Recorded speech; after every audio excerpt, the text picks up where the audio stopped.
Yeah, it's been a while, but I, Zach Wolf, felt like bringing up a subject familiar to some of you, but this time remade with me and my better audio-visual equipment.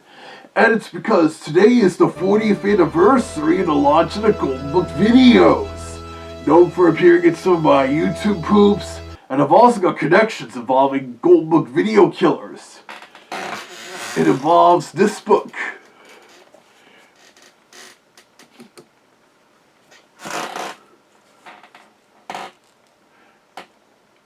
Yep, Richard Scarry's Animal Nursery Tales. Later reissued as Richard Scarry's Best Nursery Tales Ever. As seen in a couple of Golden Book videos, I've also done YouTube poops on this channel. For this vlog, I'll be showing you the wolf-related stories in this 1975 Golden Book, and how they compare it to Golden Book video adaptations.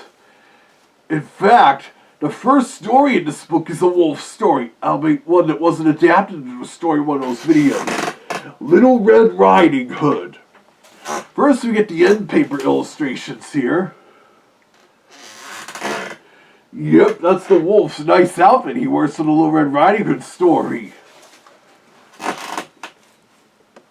You might also recognize that pig there. He's from the Little Red Hen story. But in the final scene of the Golden Book video adaptation of 3 Little Pigs, they passed him off as the first pig, for a reason I will show later. Yep, and there's the fox, or the gingerbread man, and the 4 robbers and the musicians of Bremen, also including a wolf. And when I get to the title page, now you can see the wolf as he appears in the Wolf and the Kid story, chasing a little Billy kid who wears the same outfit as Uncle Cat. Now, an illustration of the wolf got reused a couple times in the video, and they added a scene where he runs through traffic to get to town.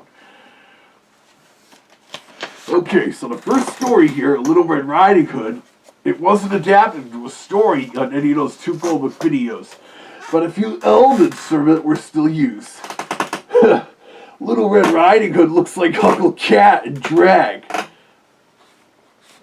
This illustration here, where the wolf is slinking back behind the trees, a close-up of the woods is used a few times in the video adaptation of the 3 Little Pigs. Nearby, a certain crafty fellow was taking a stroll. And who do you think came slinking along? Now, in this particular take on the story, the wolf eats the grandmother, swallowing her whole. And of course he dresses up like the grandmother. Something us 2 wolves are pretty good at, to the point where I've even often made it my Halloween costume. Now this picture here, when the wolf howls, all the better to eat you with, my dear. His head was used in the Golden Book video adaptation of The Wolf and the Kids, whenever he hiccups from eating the powdered sugar, but they changed his hat and eyes to better match the rest of the story. Awful stuff. Ugh. And then the wolf pursues Red out of the house, to which this wood chopper, who looks like Sergeant Murphy, kills the wolf by conking him on the head with his axe. At least Richard Scarry spared us the gruesome details. Wouldn't surprise you if that wood chopper spoke with an Irish accent like Sergeant Murphy. You've got to keep your eye on the road. Now I turn the pages. The Gingerbread Man story comes up next. And after it... here we go. The 3 Little Pigs. Now this is not the first time Richard Scarry adapted the story. A 1958 volume of Best of Children's Books had an adaptation of the fairy tale illustrated by Richard Scarry, in a slightly different style from his Animal Nursery Tales book. And so here the 3 Little Pigs were originally unnamed, while the video called them Hamilton, Robert, and Gilbert, and gave them different reasons for seeking their fortunes. I'm gonna be a famous comedian. I'm going to be a movie star. Hey, hey, hey. Now, Mother, don't you worry. I'm going to build a fine farm just down the road. It already establishes the 3rd Little Pig is the more sensible one, or if you want to go like Disney, the more practical pig. And this is also one of those takes of the story where we see the pigs get the materials for building their houses. The first pig here gets his straw from a farmer goat, looking a lot like Farmer Alfalfa from Busy Town, complete with his son on top of the hay pile. The video also adds that whoever gives the pigs straw and sticks warns them a bit about wolves. Did you say a house? Who ever heard of a straw house? That won't keep a wolf away. And of course, the wolf comes... In this book, he's just referred to as a wicked wolf. They added that whole big bad wolf thing for the video.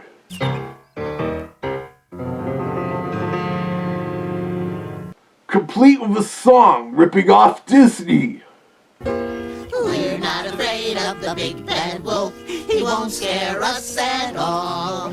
You also make the wolf speak in some kind of rhyme about craving pork before he gets to work with the let me come in shtick. It's time for me to eat, and I'm not hungry for something sweet. The dinner dish that I like most is tasty, tender piggy roast. And yeah, they do that thought bubble thing a lot in school book videos. Anyways, in the original book here, the wolf actually eats the first and second little pigs. Yep, carnivorism in the world of Richard Scarry. But the video softened it up, having those pigs run off to hide in a deep, dark forest with cheesy picturation effects over that Woods illustration from the Little Red Riding Hood story. Hamilton ran into the deep, dark forest to hide. And Robert ran into the deep, dark forest to hide. The pigs' crying heads. They're originally keeping the 5 Little Pigs nursery ride feature here. The 5th pig who cries, wee, wee, wee, I can't find my way home.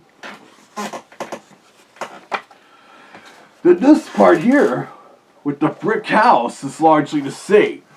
It's worth noting that these illustrations of the wolf also got used in the Wolf and the Kids adaptation in the Richard Scarry's Old MacDonald's Farm and Other Animal Tales video. Even this picture of him trying to blow down the 3rd little pig's house is passed off as him sneezing or getting flour up his nose. Of course, he can't blow down that brick house. And an altered shot of the wolf panting here also got used in The Wolf and the Kids a few times. Oh, that's smarts. Now, drats and phooey. I thought I could catch the kids napping. This particular take on the story also features the turnip and apple picking scenes that were left out of Disney's adaptation and certain other contemporary takes on the fairy tale. But the Goldberg video adaptation keeps them in. This bit here, it was done in an amusing manner in the video. Hey, you threw it too hard. Oop, Yeah, those picturation effects can be unintentionally funny. Also, the fair scene with the butter churn is included in this adaptation of the story. And this illustration of the vendor cat was used in The Wolf and the Kids.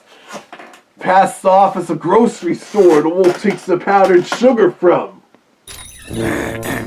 Excuse me, ma'am. I need something to sweeten up my voice. We don't have anything for that. Aha! Powdered sugar. That's it. Give me a box of powdered sugar. I doubt that it will do a thing for your voice. Trust me. Yeah, it can be hard for them to trust wolves like us. And finally, the part where the wolf comes down the chimney. After a freaky effect of the wolf sliding down the chimney, they modified this illustration so the 3rd pig, Gilbert, in the video is holding the lid for the pot, and made the wolf's eyes here look more shocked as he splashes into the boiling water.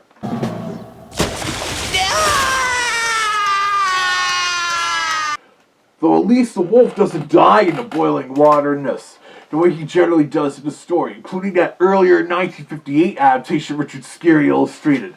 The video then adds an extra scene where the first 2 pigs return to meet up with the 3rd pig, and they use that illustration of the pig for the little red head on the end papers to pass off as the first pig, despite his outfit appearing different.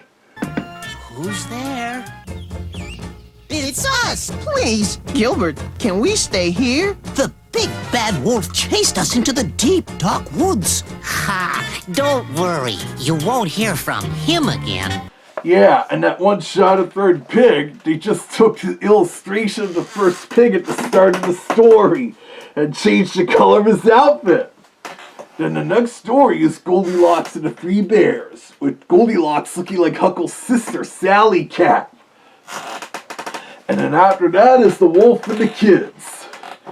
Now, like the Three Little Pigs, this is not the first time Richard Scarry adapted this particular story, as you saw in a video I recently did. He previously did so from a 1953 Little Golden book that also featured the story of the Three Billy Goats Gruff. Yeah, it's the book and audio adaptation, but my point remains the same. This one was more closer to the story than the original tale than what Richard Scarry's Animal Nursery Tales did, even if a lot of the wording is still the same. So with this, the Goldbook video adaptation added an extra scene to the start of the story, with the kids playing sack race. 7 little kids lived with their mother goat. Go, Billy Kid! I'm winning. That cheesy picturation. And then here, the mother leaves to go shopping. Tell your kids to lock the door so the wolf doesn't get in. And again, the video has them call him a big bad wolf, while the book here just refers to him as a wicked wolf. Also, when the mother goat leaves, an extra scene is added. Oh dear, and I have to stop at the dentist. Oh, well, I'll be gone longer than I planned. Good news for me. Drat that bus. And that bus was taken from Richard Scarry's Cars and Trucks and Things That Go, one of his most memorable books in the 1970s. You see? Rainbow bus lines.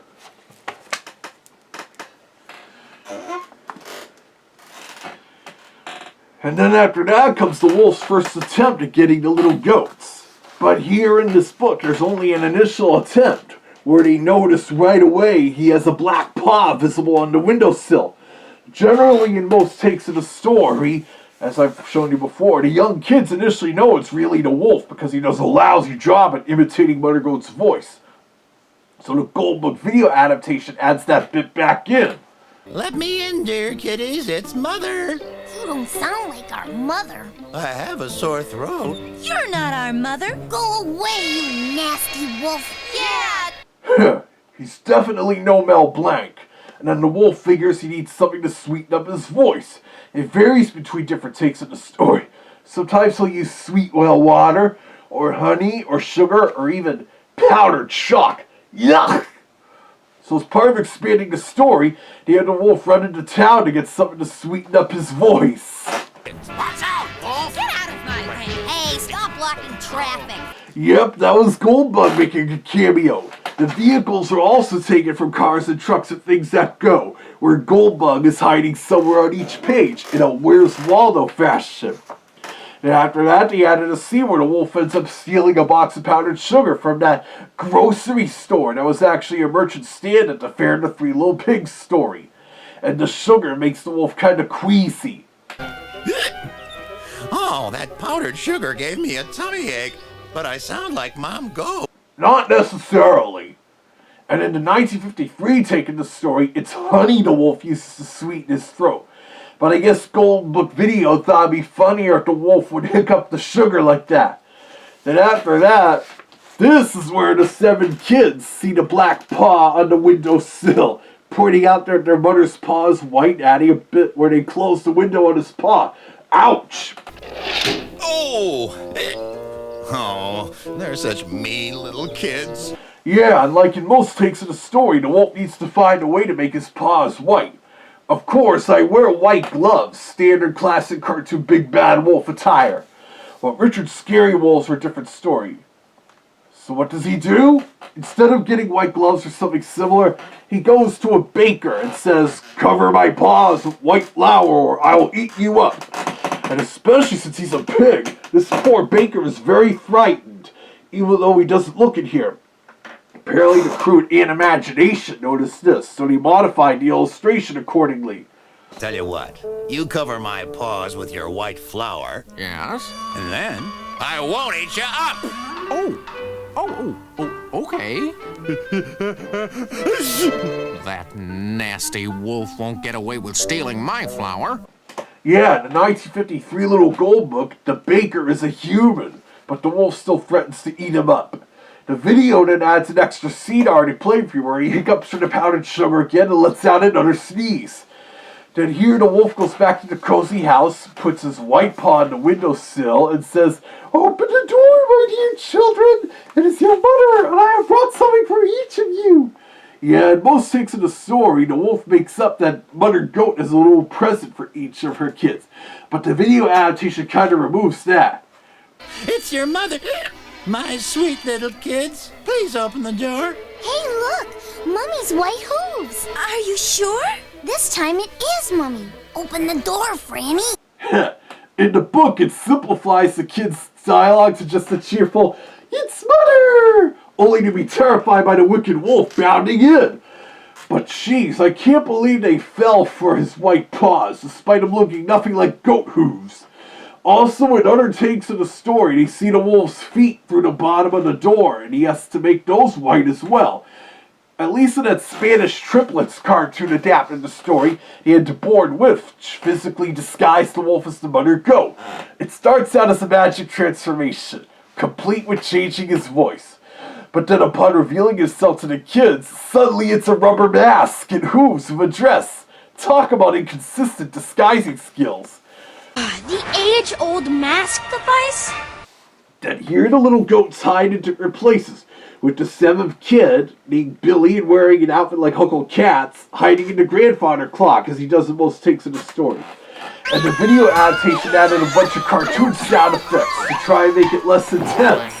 And then the wolf pops all but the seventh of the kids into his sack to take him home to eat him up. Already there's kind of a difference in the story. As traditionally, the wolf eats the first 6 kids alive, swallowing them whole. The 1953 Richard Scarry adaptation did that. Regardless, the wolf then takes a nap under the tree, and in the usual Gold Book fashion, the animated Z's slide through the air. The Mother Goat finds everything topsy-turvy in her home, with the youngest kid explaining what happened. She only looks mildly shocked there. In other takes of the story, where the wolf eats the 600 kids, the Mother Goat and the 7th kid are understandably upset, including in the 1953 book adaptation I showed you. Then this pretty much plays out the same, substituting cutting open the wolf's stomach for cutting open the sack. Thank you, Richard Scarry, for making that easier for me to stomach. No pun intended. And then just put stones in the sack, the same way the other takes of the story have the goat put stones in the wolf's stomach. Ugh, I don't think I could stomach that. Think of how sick I'd get. Also in the 1980s, when Nippon Animation did that My Favorite Fairy Tales anime, their adaptation of Little Red Riding Hood did the same thing with the stones taking the place of Little Red Riding Hood and her grandmother in the wolf's stomach. Even though the anime also adapted the wolf into 7 kids, where they did the same thing. And in that one, the wolf looked kind of similar to Transfer from Around the World with Willy Fogg, which Nippon also animated. Okay, so here, after waking up, the wolf comments on how heavy the sack is, thinking he caught some plump kids, and the video adds an amusing thought bubble. And when he gets home, being in a run-down place, given the cobwebs and broken window, he opens up the sack right away and, what? Stones? The video had him flip through the air as that shock horror stock music track plays. What? Stones?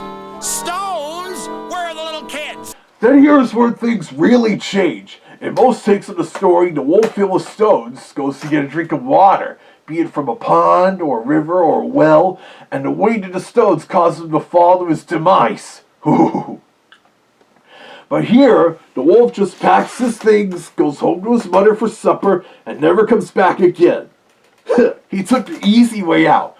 But of course, Richard Scarry did have the need to soften this up the story and make it more suitable for kids from the 1970s onward.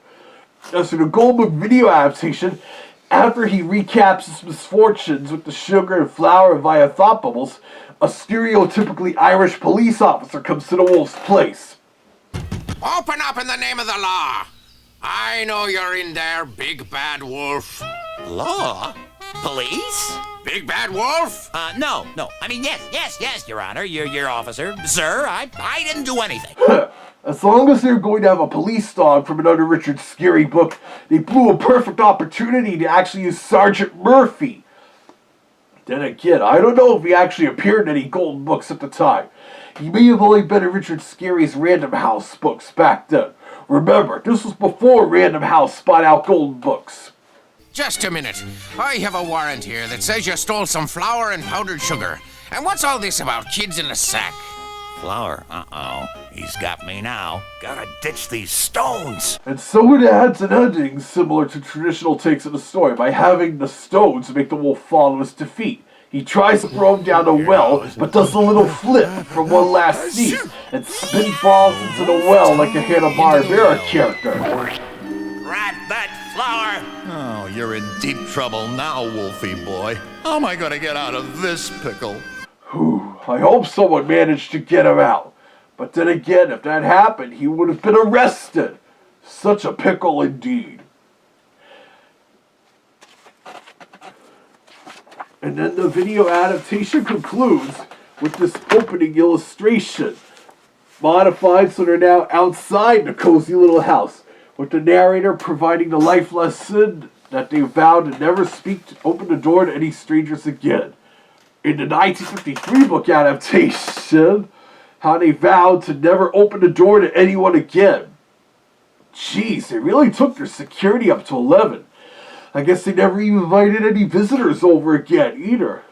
Also, Richard Scarry later re-released that Animal Nursery Tales adaptation of The Wolf and the Seven Kids as a first little golden book in 1991 with new illustrations.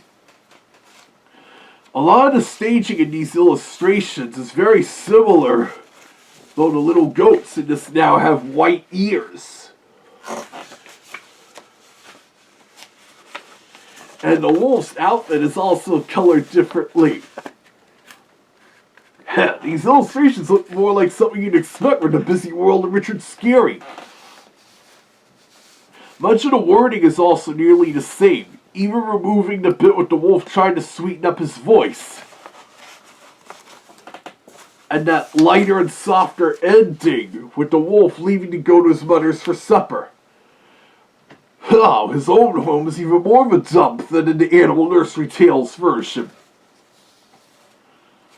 But there you have it. By comparing the wolf stories in Richard Scarry's Animal Nursery Tales with their Gold Book video adaptations. And yes, I am aware that one of the robbers in the Musicians of Bremen adaptation of this book is also a wolf. And it's worth mentioning that in this original book, Dongo and his friends know right away that the four characters in there are actually robbers and intentionally scare them away with a lot of noise. Compared to the video adaptation, where they stupidly think that the robbers are fellow singers when they hear them singing a villain song, and they accidentally scare them away when they want to sample their singing for them. Now hold on 1 minute, Buster. I'm the co-star of Goldberg Video Killers, and you did this without me? Did you forget I already did a comparison of Richard Scarry's Animal Nursery Tales nearly 13 and a half years ago? Yes, Daffy, but this time I was only talking about the wolf stories in this book, being a true wolf myself. Sorry, I forgot. But yeah, I'm turning 88 years old 1 week from this day, and now the Golden Book videos are 40 years old. Where does the time go? Well, at least laughter keeps us tunes young, and the Day the Earth Blew Up movie is definitely helping with my youth. Time flies when you're having fun, Daffy. And a happy early birthday to you, too. And of course, all you out there, we want you to stay tuned to this channel as always to see what we or anyone else here comes up with next.